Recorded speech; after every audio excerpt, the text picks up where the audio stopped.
First of all, you want your oven on 160, fan forced, 180 regular. You will need a small saucepan for doing the rhubarb, and you will need a slice pan which you've greased and lined. When you line it with a longer overhang so that you can lift it out easier with the paper. Okay, that's what you will need, apart from wooden spoons and that. We'll get that in a moment. Also, we need 125 grams of butter, half a cup of icing sugar, 1 1/4 cups of gluten-free flour. That will make the recipe obviously gluten-free. I don't have gluten-free flour and I'm not going to buy it because I'm not going gluten-free. So therefore I'm just using regular plain flour. So that choice is yours.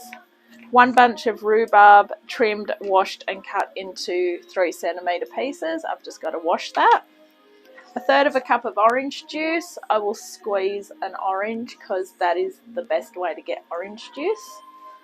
1/2 cup of caster sugar. 425-gram can of pitted black cherries, drained and finely chopped. That's 415 grams, so we're missing out by probably 1 cherry of that. 1 3/4 cups of desiccated coconut. 2 eggs. 1, 2. And double thick cream to serve. I could not get double thick cream, so my suggestion is to either buy cream and whip it, or the one that you use out of the can. All right, now that you know what's going into it, let's get it done. Okay, I forgot, we also need a mixer as well. Duh.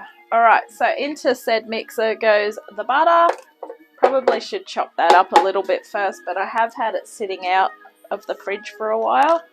And our 1/2 cup of icing sugar. We're going to mix that up. Eventually we'll get there and I'll be back. Okay, so once it's all mixed in, fold in the flour. And then we're just going to mix it into a dough once this is all incorporated. And then we'll need to put it into the slice pan.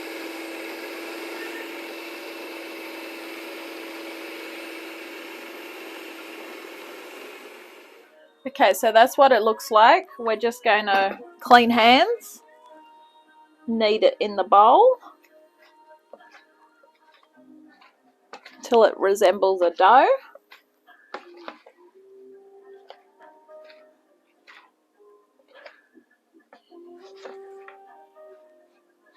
Just basically until the flour's all mixed in.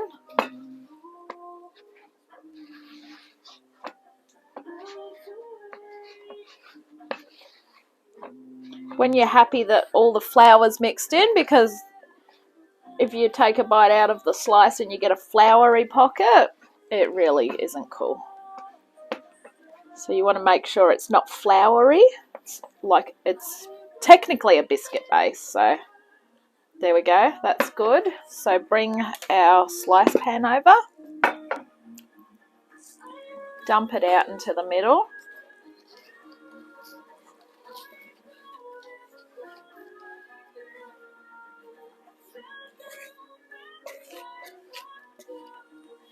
And then what we just want to do is just press it into the base.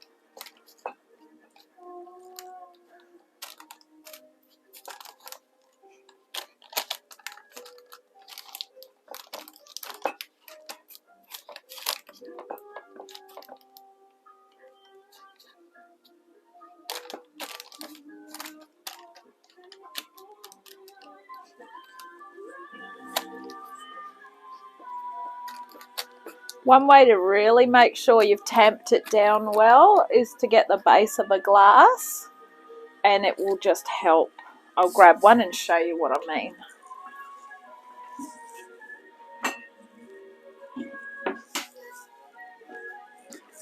like this. And this just helps ensure that it's all good. Alright, so this we are going to put in the oven for 20 minutes. And I'll be back.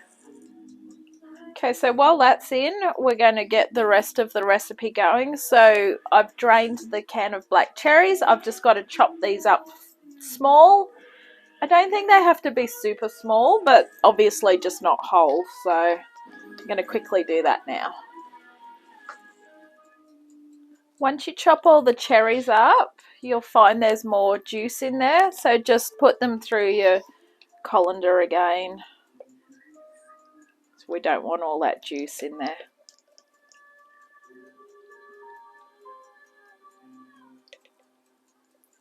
Beautiful. Grab that saucepan that we spoke about in the beginning. Pop in your washed, chopped rhubarb. Your 1/3 of a cup of orange juice. And from that 1/2 a cup of caster sugar, we're not using all of it. We're using 1/3 of a cup. Save the rest because we need it for the end of the recipe.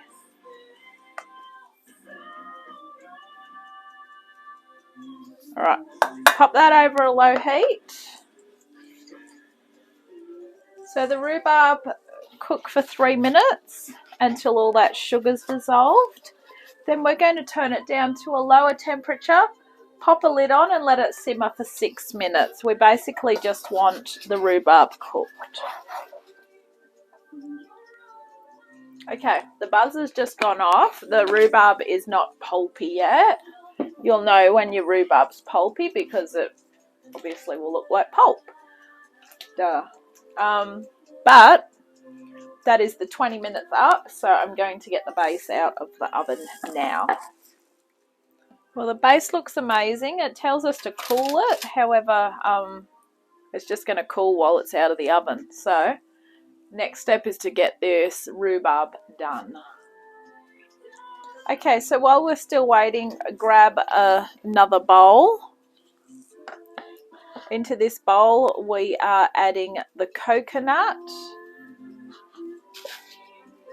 the eggs, 2 eggs, 1, 2, and the remaining caster sugar,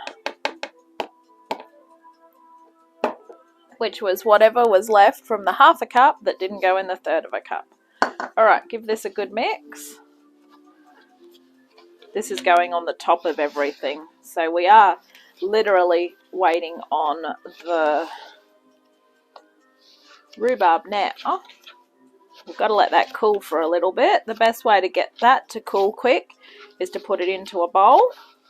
Nothing cools anything down quicker than putting it out of a hot bowl into a cold bowl.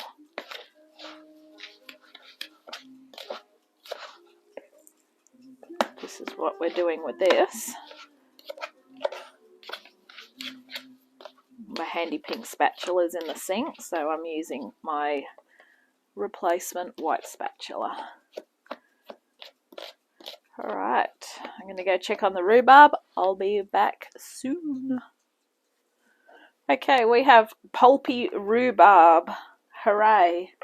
Alright, grab a bowl because it's the quickest way to get it to cool. Pop that in the bowl. Even quicker way to get it to cool is to put it in the freezer. But just leaving it in that for about 5 minutes should be enough. After about a couple of minutes, while you can still see it's really hot, put those cherries in. And then that will mix that in as well. That will help cool it because the cherries are cold. Alright, pop your timer on for 5 minutes, then we'll be back and we can finish it off. Okay, so by now your base should have cooled a bit because we've had it away from the oven, off the oven, and off the hot tray. And same with this. So we're just going to pop that on top of. Might still be a bit warm, but you know what? It's going in the oven, so I think as long as the base is cooled, shouldn't really have an issue with it being still hot.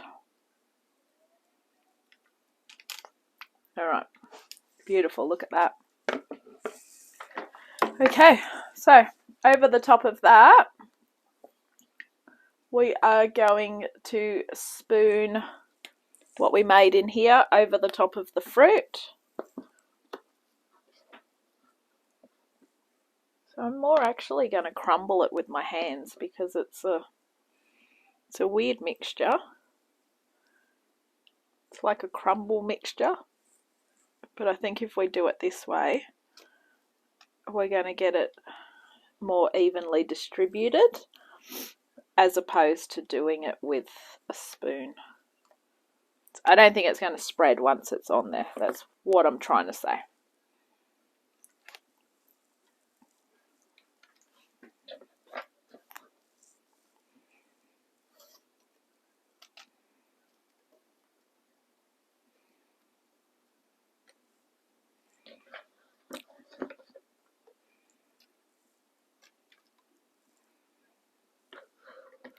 Now you should have left your oven on because this has to go in the oven.